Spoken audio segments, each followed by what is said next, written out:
Penanganan COVID-19 di Bali dinilai sudah cukup baik. Masyarakat diharapkan bersedia divaksinasi untuk membentuk kekebalan kelompok.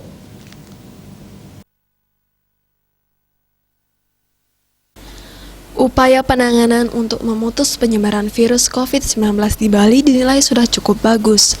Namun dalam hal ini masyarakat secepatnya perlu divaksinasi. Oleh karena itu, vaksinasi salah satu benteng untuk sementara membentuk herd immunity. Untuk mempercepat pelaksanaan vaksinasi kepada masyarakat, alangkah baiknya apabila vaksin juga didistribusikan ke rumah sakit swasta atau klinik yang bernaung di bawah Dinas Kesehatan, sehingga tidak ada antrean panjang dalam melakukan vaksinasi.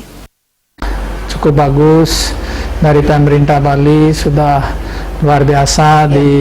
Kita juga lihat kadang-kadang ada daerah agak merah, kemudian kembali dia baik, sehingga selama 1,5 tahun ini cukup bagus.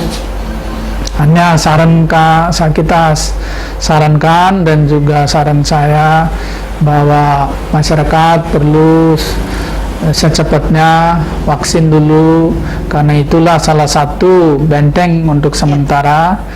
Nah, di desa-desa Banjar warga kita di Bali, sehingga penyakit ini bisa kita hadapi dengan baik. Nah, itu kira-kira. Apabila vaksinasi kepada masyarakat sudah mencapai 75-80%, maka herd immunity akan terbentuk. Sekalipun sudah melakukan vaksinasi, masyarakat diharapkan tetap untuk menerapkan protokol kesehatan. Agung Ria, Bali TV.